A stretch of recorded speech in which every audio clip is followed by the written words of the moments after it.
안녕하세요. 가락몰에서 제철음식학교를 운영하고 있는 고은정입니다.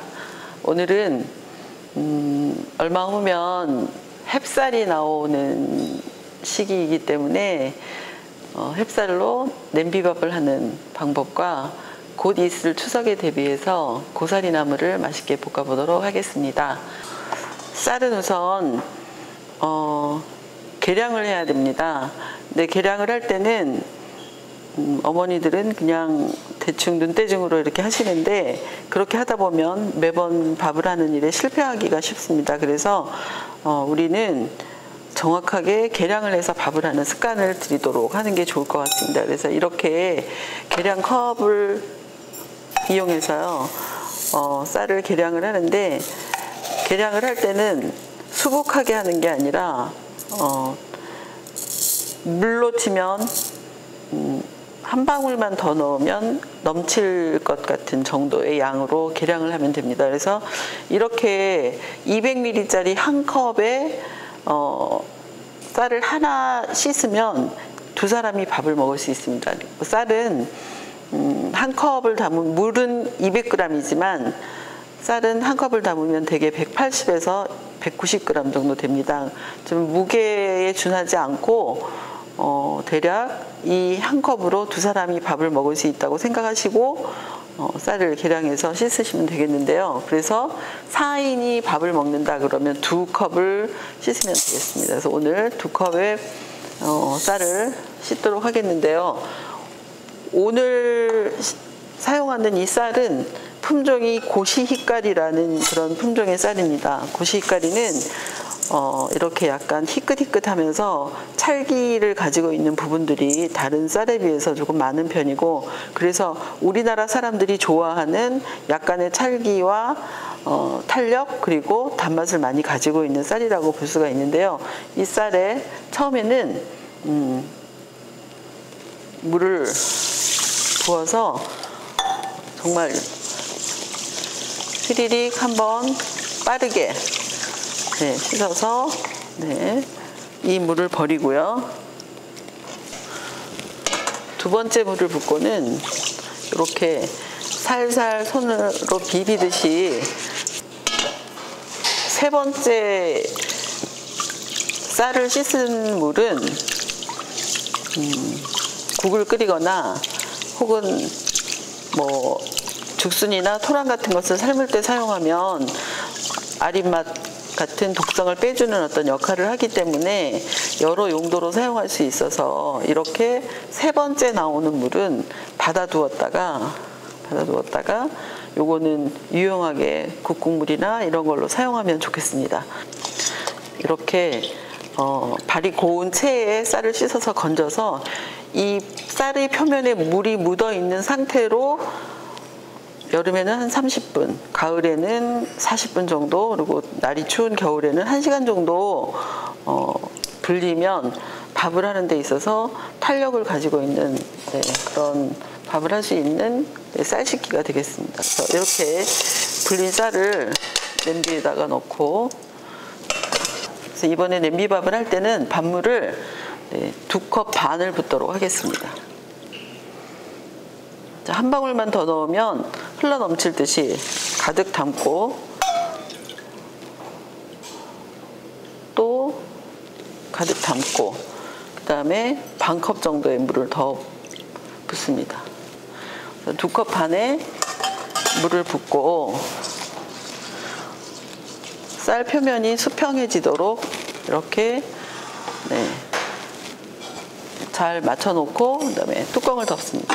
냄비밥을 할 때는 이렇게 유리 뚜껑인 경우 밥이 끓는 상태를 확인할 수 있기 때문에 너무나 편하고 좋거든요. 그래서 유리 뚜껑이 있는 그런 냄비를 사용하면 좋겠지만, 만약에 유리 뚜껑이 없는 냄비라면 잠시 끓는 동안 뚜껑을 열어놓고 밥을 하셔도 무방합니다.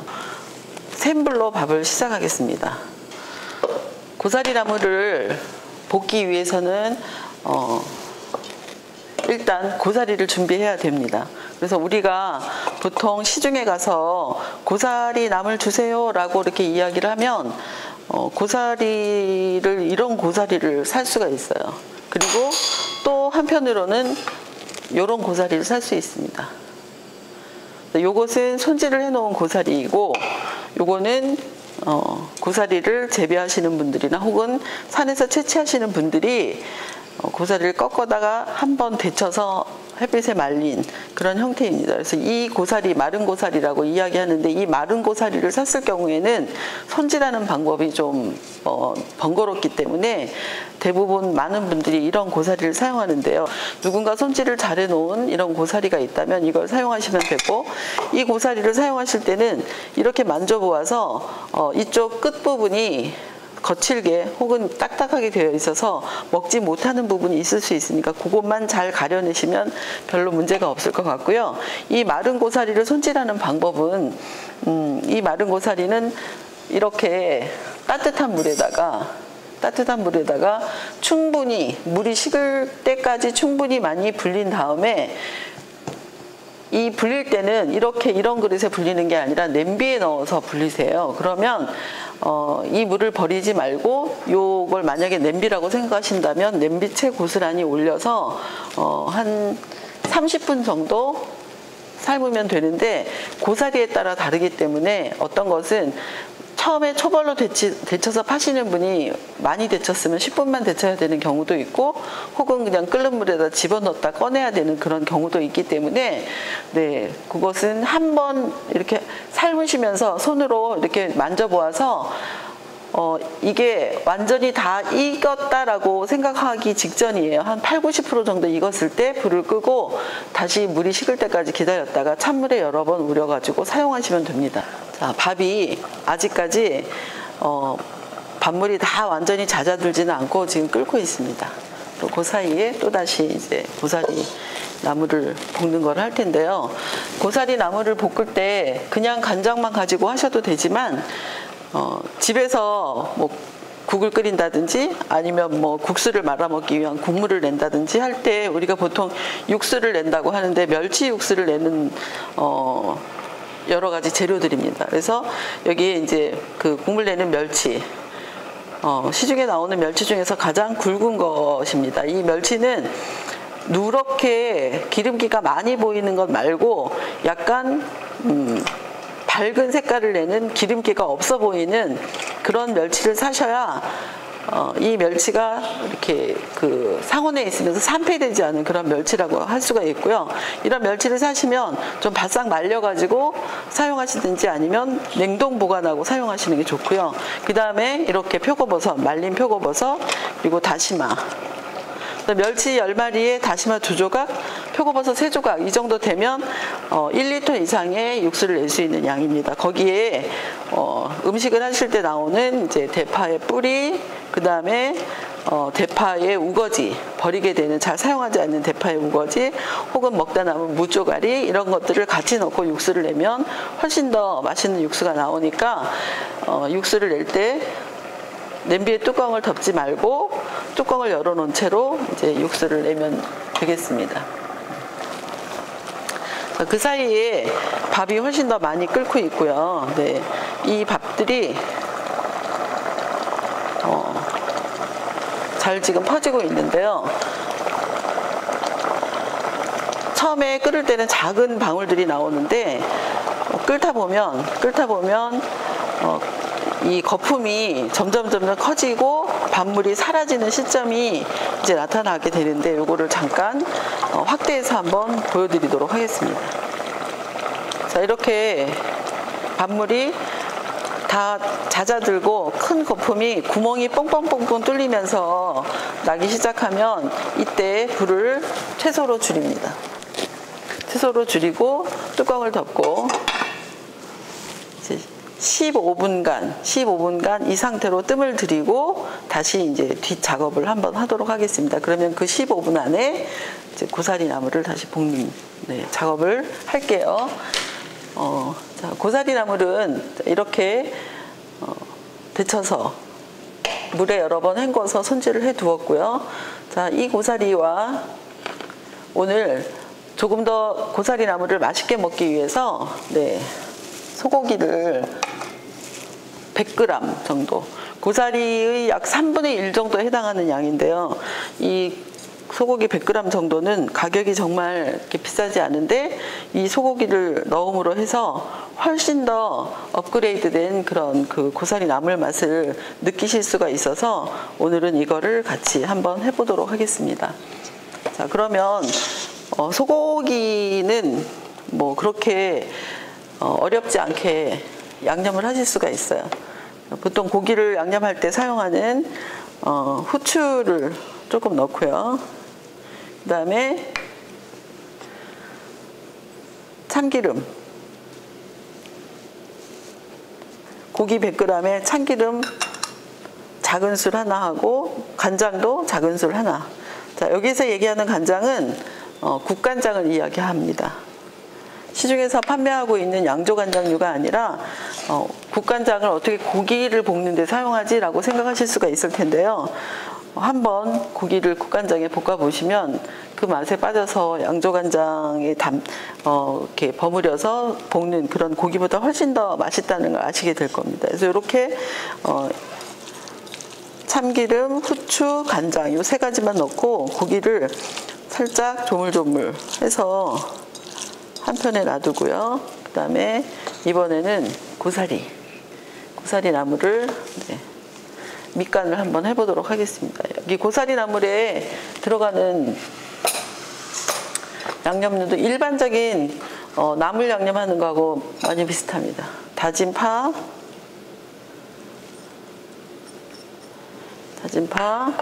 다진 마늘, 그리고 역시 국간장, 그리고 이번에는 고기와 달리 들기름을 넣어서 네.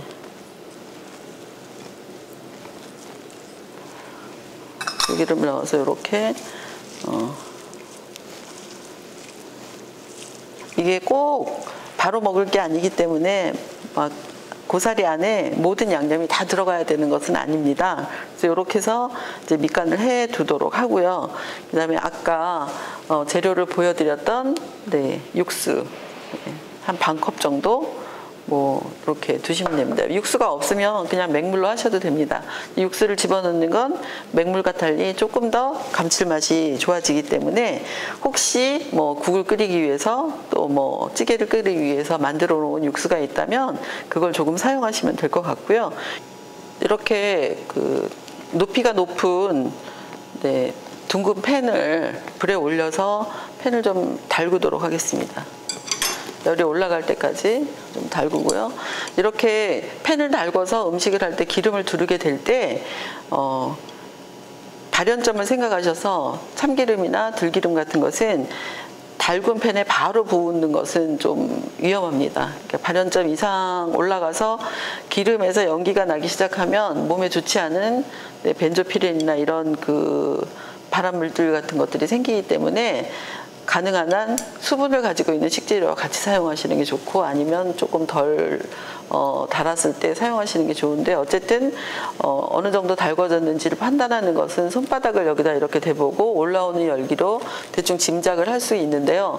손이 너무 뜨거워서 여기 가까이 가기 어려울 정도가 되면 기름 연기가 날 정도로 발연점이 높아지는 그런 온도입니다. 근데 지금 우리는 이미 수분이 있는 재료에 이 고기를 재워놨기 때문에 여기다 넣고 고기를 볶아보도록 할게요.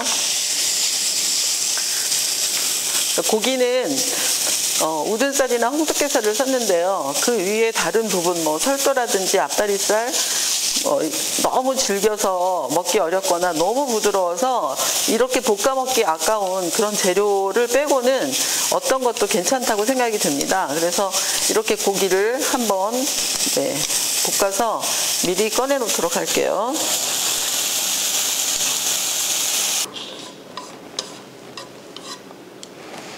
여기에 아까 밑간을 해놨던 고사리를 여기다 넣고 볶도록 하겠습니다. 붙어있는 양념류들이 아까우니까 전부 이렇게 해놓고 센 불에서 볶는데 이 고사리는 설 익으면 비린내가 나는 특징이 있어요. 그래서 센 불에서 좀 오래 폭 익혀주는 게 필요하기 때문에 그냥 이렇게 불에서 이러고 볶는 어떤 이런 형태가 아니라 여기에 우리가 미리 준비해 놓은 육수를 넣고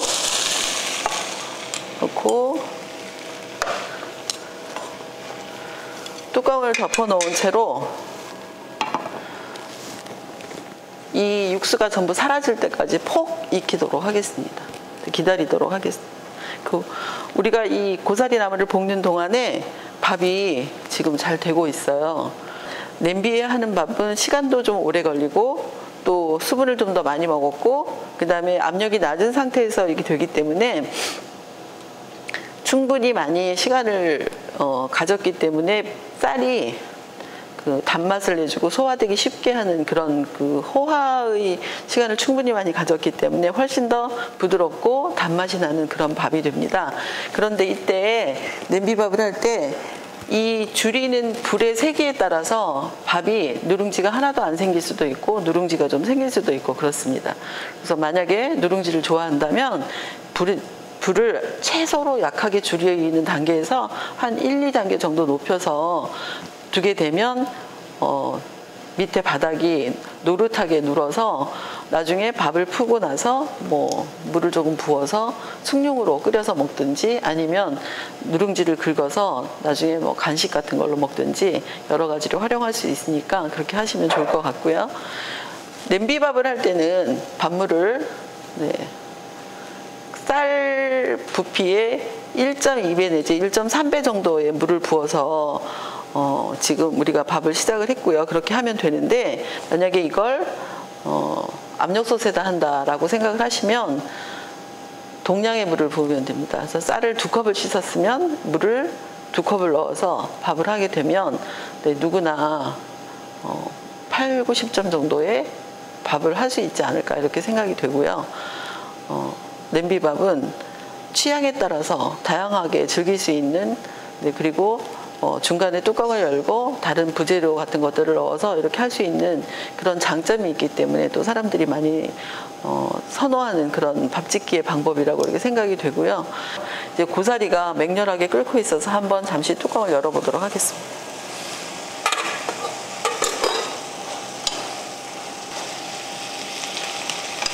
아직은 폭 익은 게 아니고 국물이 이만큼 이렇게 이제 있기 때문에 살짝 그 고사리 비린내가 지금 나는 시점인데요. 좀 더 폭 익으라고 뚜껑을 더 덮고 좀 시간을 두고 천천히 얘를 볶으면 훨씬 부드러운 고사리를 맛있게 먹을 수 있고요. 나는 그렇게 부드러운 것보다는 좀 꼬들꼬들한 식감을 가지고 있는 고사리를 먹고 싶다고 하면 온도를 좀 더 올려서 빠른 시간 안에 얘를 볶아내면 그런 그 식감을 즐길 수 있다고 생각을 합니다. 그런데 어린아이들이나 노인분들 이런 분들이 드신다면 좀 부드럽게 익혀서 먹는 게 좋겠죠? 네.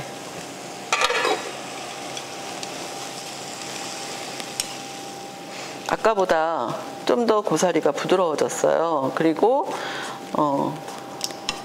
고사리의 그 날 비린내도 좀 줄어들었습니다. 이렇게 중간중간 타지 않게 어느 정도 남아있는지 확인하시고 가능한 한 나물을 조리할 때는 간을 2-3번에 나눠서 보시도록 하고 이제 어느 정도 이제 수분이 이제 달아나는 것 같아요. 그래서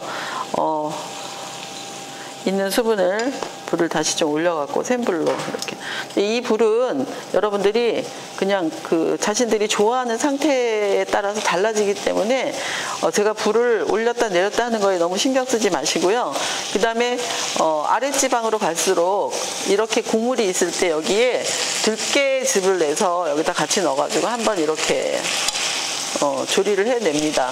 자, 지금 거의 국물이 사라졌어요. 그러면 이 상태로 지금 이 상태로 고사리 나물을 볶아서 먹는다고 하더라도 전혀 손색이 없는 맛이에요. 그럼 이렇게 하면 고사리 나물 볶기가 끝이 납니다. 그럼 아까 처음에 소고기를 볶았을 때를 생각하지 말고 고사리를 밑간을 해서 조물조물한 상태에서 육수를 넣고 이제 끓여서 이렇게 해놓으면 여기에 이제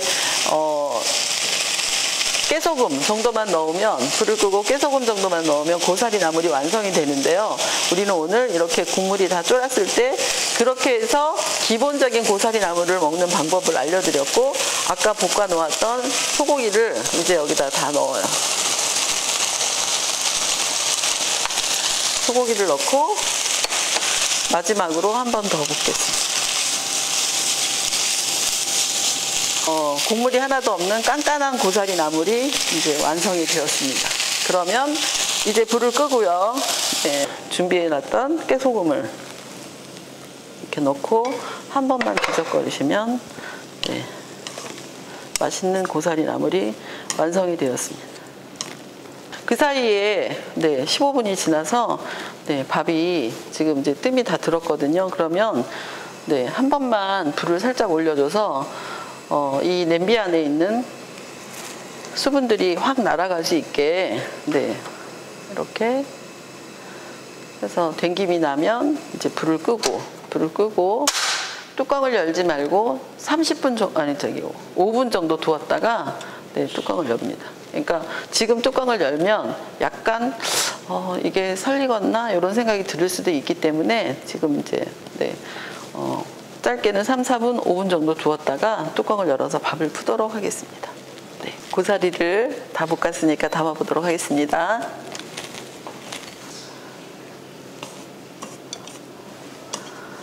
네, 자, 국물이 하나도 없이 깐깐하게 느껴지는 그런 네, 고사리 나물입니다. 그 사이 밥이 다 되어서 뚜껑을 열어보도록 하겠습니다. 오, 밥이 너무 잘 됐어요. 네, 밥주걱으로 밥은 뚜껑을 열자마자 바로 섞으셔야 됩니다. 쌀알이 하나하나 다 살아있는 이런 맛있는 밥이 되었어요. 오늘 밥을 안 쳐서 밥이 되는 동안 나물 하나를 볶는 그런 과정을 보여드렸습니다. 고사리 나물은 매번 나물을 볶을 때마다 할 필요는 없어요. 아까 고사리를 따뜻한 물에 불려서 그걸 한번 끓여서 다시 물이 식을 때까지 뒀다가 이렇게 붉은 물, 약간 갈색의 물이 나오는 걸 계속 네, 갈아주면서 고사리를 밑손질을 먼저 해야 되는데요. 그렇게 밑손질된 고사리는 한 번에 할 수 있는 양만큼 다 이렇게 소분을 해서 냉동실에 넣어놨다가 꺼내서 바로 하면 전혀 손색이 없는 나물이 되기 때문에 여러분들도 고사리를, 마른 고사리를 준비했더라도 그런 과정을 거치고, 아니면 누군가 잘 손질한 네, 고사리를 구입한다고 할 때 한꺼번에 좀 넉넉히 구입을 해서 소분해서 냉동실에 넣어두고 이렇게 때때마다 고사리 나물로 해서 먹으면 어려울 게 하나도 없습니다. 네, 그러면 맛있게 먹어보도록 하겠습니다. 네, 감사합니다.